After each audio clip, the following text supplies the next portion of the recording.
Presença. Oferecimento Áureo. Mais que sonhar, realizar. E Vista Azul Hotel. A Europa pertinho de você.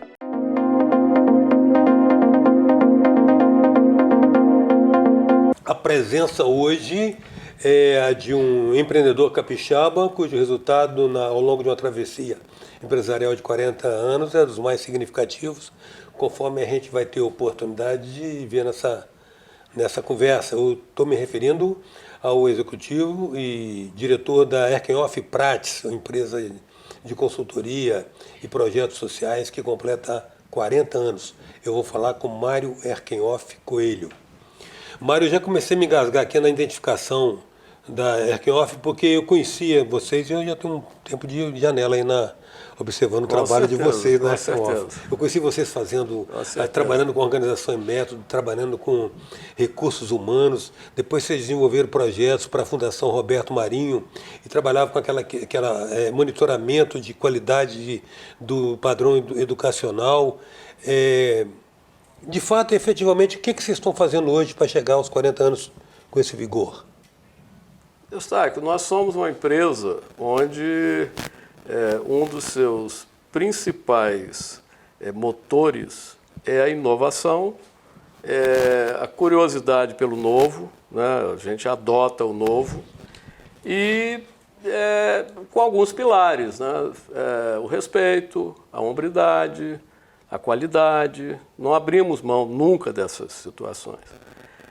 Vale considerar o seguinte, você fala em 40 anos, o que nós fazemos agora, e nós continuamos fazendo tudo que nós fazíamos, de uma certa forma, desde o nosso início. E o nosso início se deu muito antes, né? Eu e Lauro tínhamos a visão empreendedora desde o curso de contabilidade, que nós cursamos lá em Cachoeiro, estabelecimento de ensino, professor Alfredo Erkenhoff, a escola, e a gente tinha uma vontade de empreender. Naquela época, nós fazíamos o curso de contabilidade na contabilidade. A vida nos levou para diversos caminhos, né? Eu fui a São Paulo tentar a vida, Niterói e tal, e acabei voltando para Cachoeiro quando o Lauro me convidou para vir para Vitória, porque a universidade estava para montar o seu curso de administração, primeira turma de administração do Espírito Santo. Eu vim para Vitória, né, para a mesma República, né, ali na 7 de setembro, né, 303, grande época de muito conhecimento, muito aprendizado, muito relacionamento, né, amizades muito fortes, inclusive a sua, né. E ali, então, fomos fazer um cursinho com o objetivo, no Salesiano, com o objetivo do vestibular.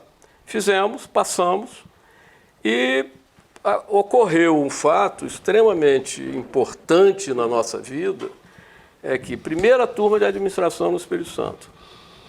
Imediatamente fomos convidados a formar um grupo na SA José Ribeiro Tristão, que era o maior grupo de exportação de café do Brasil, na época, acredito que era do Brasil, né? Para fazer a organização internamente comandada por um dos nossos colegas, Paulo César da Cunha Maia, e a partir dali nós começamos a estudar e executar, e fazer. Simultaneamente ao curso? Simultaneamente ao curso, era noturno. Praticava de manhã tudo aquilo, com um outro fundamento importante nisso aí, e que como era um curso noturno, era uma quantidade de profissionais da Vale do Rio Doce, de outras empresas, já formados em outras atividades, que traziam também para aquele ambiente um conhecimento profissional muito forte. Então, nós tivemos uma base muito forte, né? E, logo em seguida, essa experiência, eu vou chegar nos 40 anos, não se preocupe, com essa base que nós constituímos ali, nós, a partir de um determinado momento, seguimos caminhos diferentes. Eu fui trabalhar no Senai, voltei para a Real Café, Lauro também voltou para a Real Café, nos encontramos, eu e você, na Real Café, um bom tempo, você trabalhou na Real Café, professor Marcelo Basílio, em suma. Aquele grupo de pessoas que eram de uma afinidade muito grande, de diversas naturezas, né, constituiu uma coisa muito forte na gente. E essa experiência acadêmica, junto à experiência da vida profissional, que eu não era administrador, mas eu fui assessor de organização e métodos da CESAM, porque não existia profissional, né? E essa formação nossa nos possibilitou o quê? Sermos escolhidos pela universidade, que naquela época buscava uma reformulação muito grande de qualidade, graças a alguns professores, Marcelo Basílio, Estélio Dias, professor Nivaldo Rodrigues de Albuquerque, fomos convidados a fazer mestrado, para voltar como professores. Então, tanto eu como ele optamos por abandonar a carreira profissional que tínhamos à frente, né? Antes de viajar, eu recebi convite para continuar, com um salário 2 vezes maior do que teria na universidade, mas eu queria ir para a universidade porque o meu berço é a escola. Eu nasci dentro de uma escola, no pátio de uma escola. Meus avós eram professores, meu pai, minha mãe. Então, eu fui criado nesse ambiente, isso me encantava. E aí fiz meu mestrado, voltamos, eu e Lauro, então, nos retornamos novamente a uma vida comum, profissional, como professores da administração, e dali conseguimos realizar aquele ideal que tínhamos lá da contabilidade e empreender. E começamos a fazer projetos, naquela época tudo perfeitamente legalizado junto à universidade, tem que se colocar isso, né? Os tempos mudaram, né? Hoje tem mais dificuldade, e começamos então a fazer trabalhos de organização. Trabalho de recursos humanos. Por quê? Quando voltamos, Lauro estava na área de organização, de gestão, e eu na área de recursos humanos. E começamos a fazer esse trabalho quando recebemos um convite, Lauro, na verdade, recebeu um convite de uma grande empresa para fazer um trabalho de organização.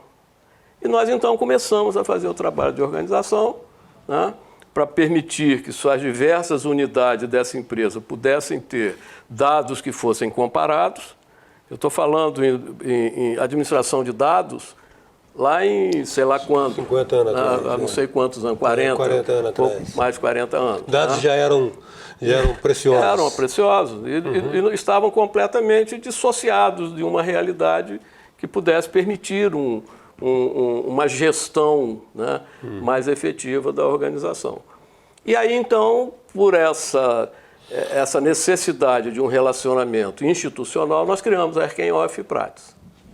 E aí, então, começamos a fazer diversos trabalhos, também fora dessa grande empresa, né, e fomos seguindo dentro da área de recursos humanos e organização. Bom, todos nós sabemos que as coisas, os serviços, as demandas alteram. E nós fomos buscando essas oportunidades dentro daquele espírito nosso, de o novo, né? Que é paradigma, não é um obstáculo, é um desafio. E aí, desculpe, só completar. E aí, então, nós fomos acrescentando, ao longo do tempo, diversas ações, atividades, projetos, que culminam hoje com uma área grande que a gente chama de sustentabilidade, que é hoje talvez a maior parte de nossa atividade. Um portfólio alentado. Vocês na verdade, o que se chama desse apreço pelo novo, que depois se chamaria inovação e hoje mais recorrentemente se chama de ruptura de paradigma, né? É um valor de organização de vocês. Sim. Outro também me parece que é entender o ativo intelectual, o capital humano, como um patrimônio talvez dos mais preciosos que as instalações e tudo mais que vocês têm. Sem qualquer sombra de dúvida, né? Isso aí vem da nossa origem, né, de recursos humanos, a organização voltada para a relação do indivíduo com a organização, né, onde ele precisasse né, exercer suas atividades de forma a se realizar, digamos assim, profissionalmente, sempre pensando nas pessoas. Nós sempre pensamos, sempre o respeito. O respeito é uma coisa muito forte, né? E hoje, o que a gente tem? A gente tem uma equipe, são quase 400 pessoas, todas elas com formação de mestrado, doutorado, pós-doutorado, uma equipe muito forte, né? Que trabalha... Uma prevalência de área de humanas, né? Ou não? Política pública, humanas, tem todos, porque nós buscamos o que o indivíduo tem para fazer de melhor dentro dos conceitos de formação profissional, né, de formação acadêmica, mas a gente valoriza o que ele faz, o que ele pode fazer e onde ele pode melhorar. Esse aí é o capital. E o respeito. Eu sempre digo uma coisa que, para mim, traduz esse respeito, é que em 40 anos de empresa, nós tivemos recentemente um único caso de um estagiário que foi para a Justiça de Trabalho. Nós nunca deixamos de respeitar. Vocês estão mobilizando hoje 400 colaboradores? Cerca de 400 colaboradores. E das mais diversas áreas? Antropologia, sociologia? Áreas, todas as áreas, porque os trabalhos que a gente executa, ele, via de regra, exige uma experiência, uma exigência, um conhecimento específico. Um geólogo, aqui um historiador, aqui um psicanalista, aqui, porque o relacionamento com a comunidade, que é o grande... Isso é um novo capital que vocês desenvolveram também. Veio lá da Samarco, né? Nós éramos contratados da Samarco, houve o rompimento da barragem, né, conhecida, do Rio Doce, etc. E, de repente, a gente fazia um trabalho específico, que era um contratado da Samarco, nos vimos na contingência de assumir uma coisa completamente nova. E mesmo desenvolver um novo conhecimento. E aí, então, nós, dentro dessa nossa linha do novo, da inovação, do aprimoramento, encontrar formas mais adequadas de chegar àqueles objetivos que devem ser alcançados, né? Porque a natureza humana é muito difícil em certos aspectos.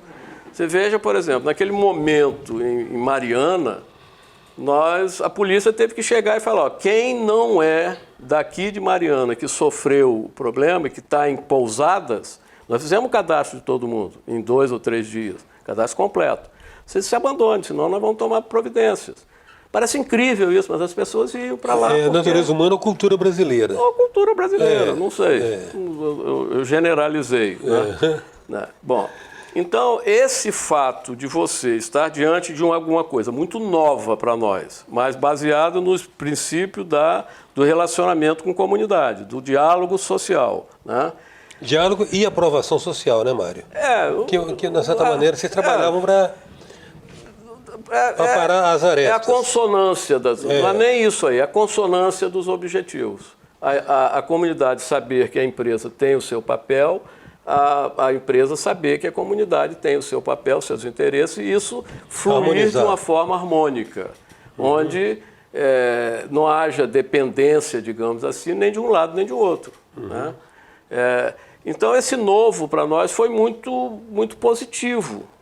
E eu sempre digo o seguinte, nós viemos lá de recursos humanos, organização, depois fizemos concurso público, depois fizemos treinamento, depois fizemos avaliação da educação, depois fizemos monitoramento e avaliação. E fomos seguindo onde cada passo desse incorpora, ele não é esquecido. Sim. Nós temos coisas... Vai agregando expertise. Né? Por exemplo, quando a gente fez um determinado tipo de trabalho, de concurso público, por exemplo, você tem lá uma mecânica muito firme e muito exigente de certas coisas. Isso mantém. Então, quando você, junto a isso, nós tínhamos uma equipe, agregar pessoas da comunidade de serviço de São Paulo, principalmente, para dar os treinamentos gerenciais, a formação de rede. Montar uma equipe para a gente hoje, um dia desse nós tivemos lá uma demanda lá no Pará, que em 8 dias tinha que ter 60 pessoas para entrar, para fazer catalogar, fazer o cadastro de uma reserva indígena. Em 6 dias tinha 60 pessoas trabalhando. A presença hoje é de Mário Erkenhoff, da Erkenhoff Prates. A gente volta já.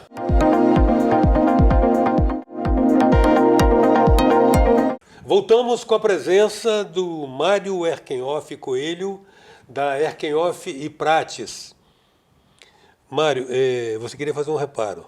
Não, é que nós estamos fazendo um rebranding, um novo posicionamento, efetivamente, não é só nome, não, é um reposicionamento forte, e agora nós somos HIP. HIP. H de Erkenhoff e P de até Prates. hoje, 40 anos depois, não se sabe ainda quem é Batman e Robin na dupla, né? Não existe essa situação. Não. Né? Uma característica nossa muito importante que as pessoas às vezes perguntam. Vem cá, por que isso deu certo com vocês? Né? Vocês pensam sempre... Não, eu e Lauro somos pessoas completamente diferentes. Por isso complementares. Então, eu falo sempre a expressão respeito. Eu tenho minha opinião forte, Lauro tem opinião forte. Nós nunca, em nenhum momento, e na empresa isso é transmitido para a empresa, ninguém quer fazer prevalecer a sua posição. Se a sua posição é forte, você tem razões para ela. Se a dele é forte, ele tem razão para essa. Vamos conversar e daqui tirar a síntese. Uma coisa... Não, nós queremos aprimorar. Pois é, mas a essência da dialética é essa. Então, isso é que dá certo na gente. É muito correto isso. Então, muito natural também, né? Natural. A diversidade de pensamentos na organização hoje é muito grande. A gente prima por valorizar essa diversidade de pensamento, porque daí vem a consonância. É uma riqueza, né? Isso você falou, seus recursos humanos. Nós não somos uma empresa na acepção natural da palavra. Nós somos uma equipe. Essa é a verdade. Sim. Nós somos uma equipe. Eu entendo esse espírito. Né? Eu entendo esse espírito. Esse é o espírito realmente. Tá? Eu entendo esse espírito. Mas eu acho que é um dado aí fundamental, né? Porque quem conhece ambos, e eu particularmente tenho esse privilégio, vê que são personalidades muito diferentes e por isso complementares. Sim. Mas há um princípio fundamental nisso, que a gente defende uma ideia, se você não defendê-la por ego, por apego à ideia, por ser sua, você vai defendê-la porque você acha que ela é melhor, até que o outro te prove que não. Ao contrário. Aí você baixa a bola. E acrescenta uma coisa, eu acrescento aqui. Repara, e daqui a pouco aprimora. Você não está mais com sua opinião, eu com a minha e ele a dele, ou na empresa, cada um com a sua. Nós estamos num outro estágio, que é acima da opinião de cada um. Mas eu acho mais interessante aí a riqueza de vocês com essa heterogeneidade de saberes. Vocês são obrigados a mobilizar para atender também, né, essa demanda que vocês têm. Agora, essa experiência recente da Vale, elas lançaram vocês para um outro patamar de uma tecnologia social, né Mário? Da Samarco. Da Samarco. Que veio dali. Né? Que foi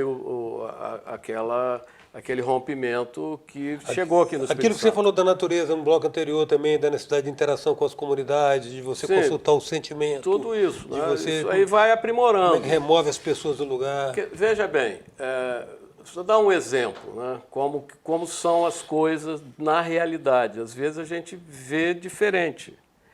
A comunidade de Bento Rodrigues foi dizimada em termos físicos. Muitas pessoas morreram, foi varrida, literalmente varrida. Então, a proposição era o quê? Encontrar um outro lugar para construir uma nova cidade e os moradores viver lá. Parece simples. Né? Vai lá, constrói. Não. Você tem que ir com cada indivíduo e verificar o que ele está deixando para trás, o que ele pode levar para lá. Eu resumo isso, depois de tudo pronto, um indivíduo chegou e falou o seguinte: cadê o beco? Não, o beco não pode, a prefeitura não permite mais. Mas a gente tinha um beco. E fulano de tal via a casa da dona senhorinha, de lá ele não está vendo mais, não vai poder ver mais. É alguma coisa que está além do físico, está implantado ali. São almas, são pessoas, são sentimentos. Você constrói um negócio, está na terra. Como é que você transforma isso? Você consegue transferir, mas você tem que fazer um trabalho. Eu dei esse exemplo para indicar o quê? O diálogo social não é só conversar. Não é só conversar. É muito mais do que isso, é compreender. Mário, agora deixa eu lhe perguntar algo. Vocês desenvolveram uma tecnologia singular, né? Nos velhos tempos, do início dos anos 2000, a gente falaria que por conta dessa tecnologia vocês estão hoje navegando em Oceano Azul, que certamente, não sei se alguma empresa teve a experiência de desenvolver, pela circunstância, esse tipo de saber, esse tipo de know-how. Mas hoje em dia, quando vocês se deparam com demandas dessa, há uma percepção do risco potencial que pode representar e que, de uma certa maneira, vai depois convocar vocês para poder mitigar os efeitos de um risco potencial? Vocês têm essa percepção? Claro. Tem, né? Tem. A coisa toda é baseada, né, estruturada em cima de muita responsabilidade, muita avaliação, muita conversa, muita participação. Não se faz nada sem participação de todos. Porque se você pegar especificamente, né, o da Samarco, que é diferente de outros trabalhos que a gente faz relacionados a barragens. Né? Hoje a gente está atuando, se não me engano, em 38 barragens, não sei quantas barragens, né, com trabalhos que vão de prevenção, né, porque os riscos são diferentes. Né? Então, você tem uma barragem que tem um estudo, a gente faz o estudo junto com a área técnica, não atuamos na parte física, mas na parte na ocorrência de um problema. O que acontece? Qual é a velocidade que aquele manancial vai? Ela atinge tal localidade com tantas pessoas em quanto tempo? Você tem que treinar as pessoas para sair na eventualidade, uns com mais pressa, outros com menos pressa. Quais são os caminhos que eles vão procurar? Né? Então, você tem toda uma logística, digamos assim, para tratar esses problemas. Que isso você consegue identificar na área técnica e nas pessoas, como é que elas reagem, etc. E seus desejos, seus pensamentos, você tem que respeitar isso tudo.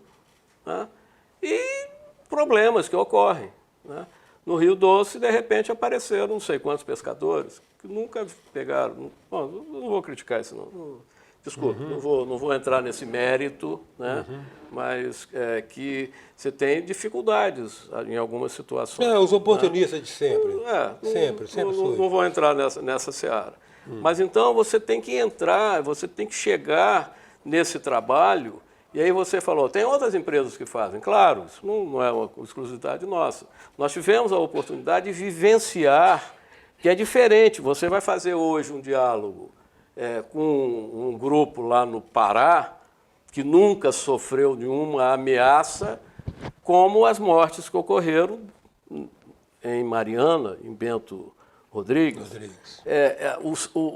A maneira de você tratar o assunto, claro que é diferente, porque você trouxe aquilo para dentro de você, aquele sofrimento, aquele problema. Um detalhe que a gente não percebe, né? Está lá todo mundo preocupado, fulano para cá, de repente alguém fala, tem uma senhorinha que mora lá no Capim de não sei o quê, que ela precisa tomar um remédio todo dia, ela não tem como chegar lá.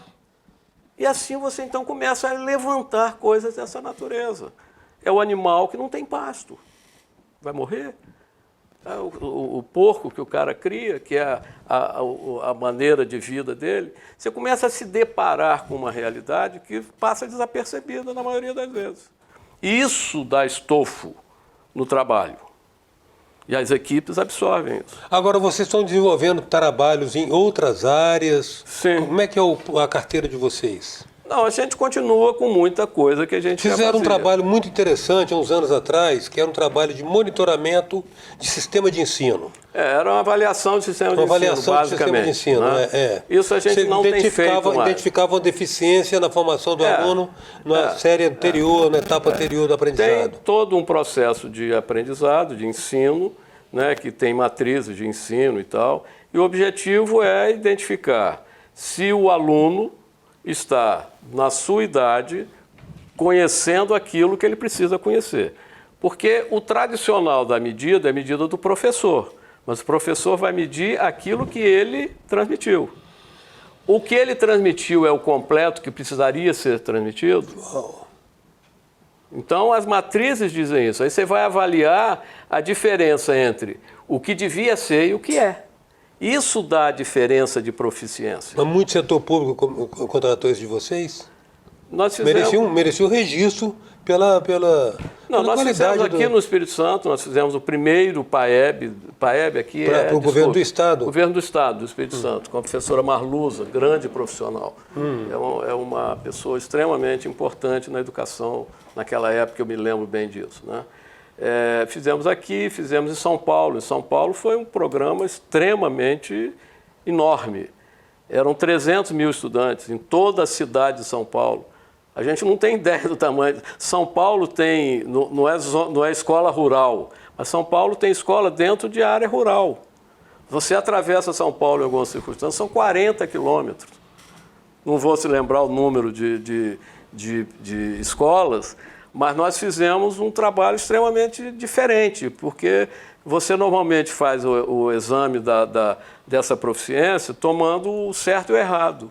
Lá foram índices politômicos, 300 mil provas de português e 300 mil provas de matemática corrigidas na mão com diversidade de conhecimento, de resultado. Aliás, eu abro um parênteses, não posso deixar de falar, que tivemos um apoio imenso de uma pessoa que foi nosso aluno, trabalhou com a gente na Erkenhoff, na HIP, naquela época Erkenhoff Prates, Luiz Carlos Vieira, que era o superintendente do SESI Senai em São Paulo. Cada uma das expertises de vocês, a gente teríamos exemplos análogos a isso para poder estar transmitindo e esclarecendo a respeito do alcance do trabalho de vocês hoje, que está em todo o território nacional, né? Exceto em alguns, são 21 estados que a gente está atuando. Tudo começou aqui, né? Tudo começou aqui em Vitória.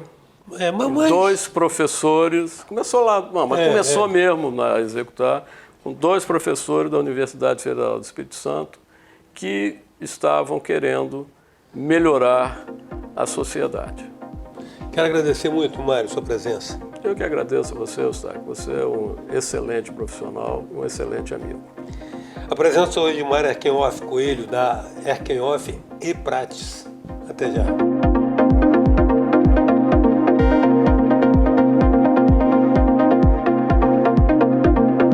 Presença. Oferecimento Áureo.